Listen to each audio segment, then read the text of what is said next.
Good morning, AAE students. I am Apple Valley Mayor Kurt Emick. On behalf of my fellow town council members, I want to thank AAE for giving me the opportunity to briefly speak with you as we commemorate this important day in our nation's history. I wish I could be with you in person on campus. I hope you are all well and enjoying being back in the classroom once again, even if it's not entirely normal just yet. This year marks the 20th anniversary of September 11th, 2001, a day that changed us as a nation and as individuals forever. Today we remember the men and women and first responders we lost on that fateful day. Today we remember their historic deeds and their selfless acts in the face of unimaginable evil and tragedy. Today we remember that we are at our best when we are united, even during the darkest of days. When we remember 9/11, we must talk about how we came together as a people, how colleagues and strangers and first responders answered the call to put others above self. This is what it means to be an everyday patriot. Someone who answers the call to serve their community, their neighborhood, their friend.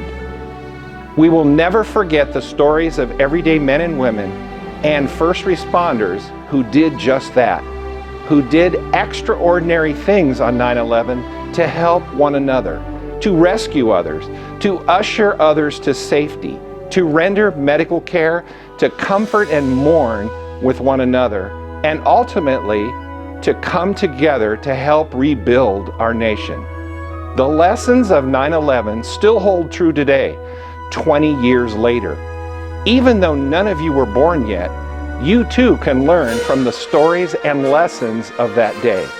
The stories of that day inspire us to look out for one another. However old or young you are, whether you are in a 100-story building or a 20-person classroom, whether you're a first responder or a student. When can you do that? How can you put into practice the examples of these heroic men and women of 9/11? When you invite someone into your study group or lunch table, when you stand up to bullies, when you check in with a friend who's been noticeably quiet, when you tutor or volunteer, when you serve an ROTC, or any time you choose to help your friend or family or community. Some of you may grow up to be teachers or peace officers or public servants or service members to our country. Some of you may go into science or medicine, as I did, to help improve the health and lives of others. Some of you may go into law to advocate for the disenfranchised, or into construction to build homes for families, or into technology to improve society. On and on. The world is in need of everyday heroes. But again, you don't have to wait till you grow up to be everyday heroes. It can be right now, when you help your neighbor mow their lawn or pull weeds, or when you pick up the trash around your neighborhood. 9/11 reminds us that everyday patriots are sometimes just people being good neighbors. It's a lesson that starts small, right here, but ripples out into your community, country, and world. That's my challenge for you today. Start right here, at your age, in your town. We can use your help.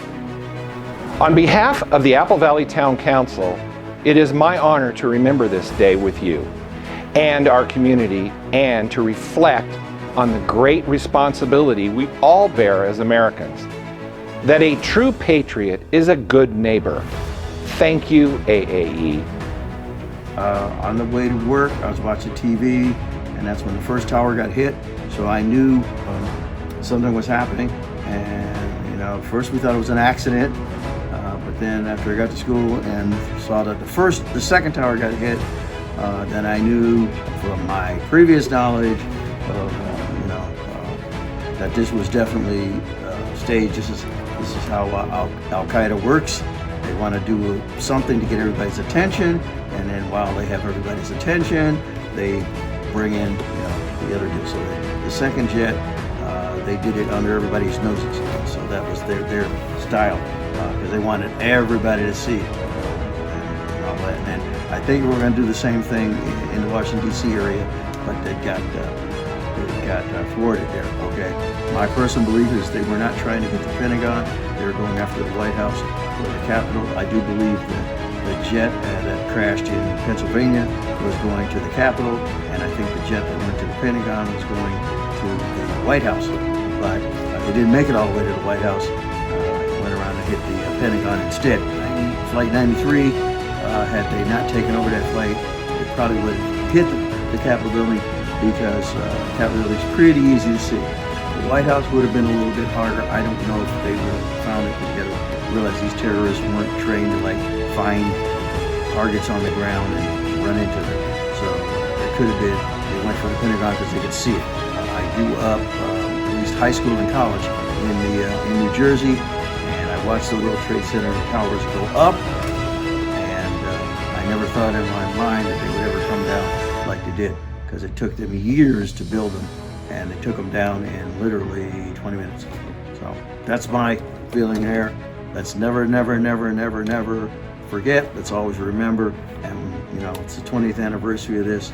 A lot of the students here weren't even born when it happened, but we need to remember it again every year. Include those people in our thoughts and our prayers. 9/11 is important to remember because it reminds us to not take our lives or freedom for granted, and to appreciate all of our first responders. I'm actually related to somebody that was involved in the 9/11, and I'm super thankful for my family that I have a good family. I'm doing something special for my dad because he was in the Air Force, and he likes to build, he used to build planes back in the day. So I'm just gonna write him a letter and say thank you of all the things that he done.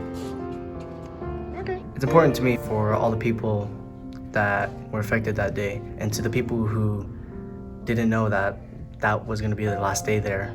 And what it says about us as Americans, it's a day that we have to remember. As Ken Harrison, Fire Chief of the Apple Valley Fire Protection District, my career in the fire service spans over the past 29 years, where I've held positions from firefighter/paramedic to fire captain, and for 9 years as battalion chief. My full-time firefighter career has taken me from Riverside County to the Sierra Nevada Lake Tahoe region, San Diego County, and before my tenure here at Apple Valley for 25 years in Orange County. I came to the town of Apple Valley in 2021 to become a member of a tight-knit community focused on the value of high-quality life and the importance of a village. I hold a master's degree in organizational leadership from Columbia Southern University and a bachelor's degree from Long Beach State University. I'm a graduate of the National Fire Academy Executive Fire Officer Program, a certified chief officer for both the State of California and the Center of Public Safety Excellence. I'm a certified paramedic as well as a certified instructor with the California State Fire Training, where I have instructed on topics ranging from technical road rescue to fire officer development to emergency incident management. As Brian Packman, the Fire Marshal of the Apple Valley Fire Protection District says, my career in the fire service started 31 years ago when I was 14 years old. I started as a fire explorer, and I have held many positions throughout the years, working my way up to become the fire marshal. I supervise the Community Risk Reduction Division, which oversees inspections, plan review, public education, hazard reduction, and fire investigations. I wanted to get into the fire service to make a difference every day and make the community safer. I hold a bachelor's degree in administration from Brandman University, and I'm currently working on my Executive Chief Officer certification through the California State Fire Marshal. I teach the future fire service on my days off for a private training facility, teaching the skills to become a plans examiner and fire inspector. Additionally, I also teach at BBC in the fire technology program. I have been married to my wife Michelle for 17 years. We have 3 boys, 3 grandsons, and 1 beautiful dog. We enjoy being outdoors, going to the beach, taking road trips, and spending time in the backyard pool while barbecuing. Kent Watson became a deputy sheriff in 2006, following in the footsteps of his father, a retired San Bernardino sheriff sergeant. Kent began his career as a deputy in the city of Victorville and transferred to Apple Valley in 2013, where he has been assigned since. Kent's dedication to our community is evident in his interactions with the public and his performance on the job. As an experienced investigator, Kent serves as a role model and informal leader to his peers. Kent regularly invests in the development of his peers and, as a field training officer, is responsible for training deputies newly assigned to the station, ensuring an enduring legacy. Kent is the recipient of the Sheriff's Life-Saving Award for his response to a medical emergency in which Kent found the victim collapsed on the floor of a residence, unconscious and without a pulse. Kent performed CPR until medical personnel arrived and was instrumental in the subject's survival and full recovery. Jacob Rollins has been assigned to the Apple Valley Station since 2018 and has quickly established himself as top performer. His hard work earned him a spot on the station's Specialized Enforcement Unit, where he serves the community by focusing on issues impacting the quality of life for the town's residents. Jacob has been commended on his various occasions for his professionalism, work ethic, and tenuous dedication to solving crime and quality of life issues. Jacob embodies the department values and partnerships and services in his interactions with the public and community stakeholders. Jacob doesn't just enforce criminal statuses, but also directs people to appropriate resources where the need arises. Jacob is affecting real and positive change within our community. Thank you to all of our students, staff, and community members who have joined our virtual ceremony today. Although we were unable to host our traditional Patriot Day ceremony this year, we still felt that it was very important to take time to honor our local heroes, reflect upon our American freedoms, and remember those lives that were lost in the 9/11 attacks. As we close, we would like to personally thank those who helped us commemorate Patriot Day this year. From the town of Apple Valley, Mayor Kurt Emick, Orlando Acevedo, and our town of Apple Valley staff, our Apple Valley Fire Chief, Ken Harrison, our Apple Valley Police Captain, Jason Cunningham, our amazing AAE seniors, Jamie Austin, Christy Scantlin, and Brandon Parker, who placed the memorial flags on our campus lawn.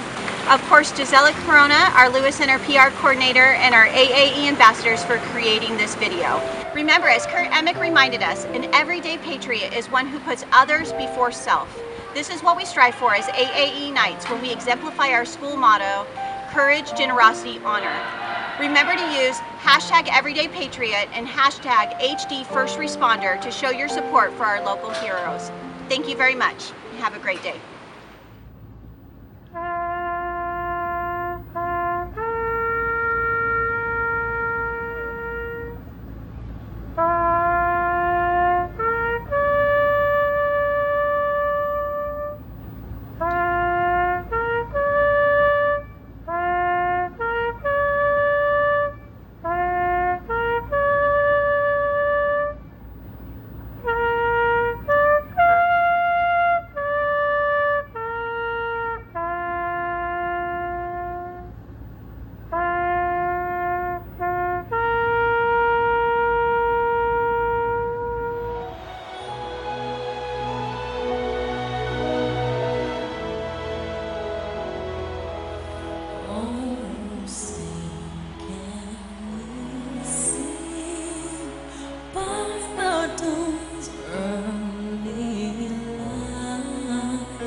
So early we hailed at the twilight's last gleaming, whose broad stripes and bright stars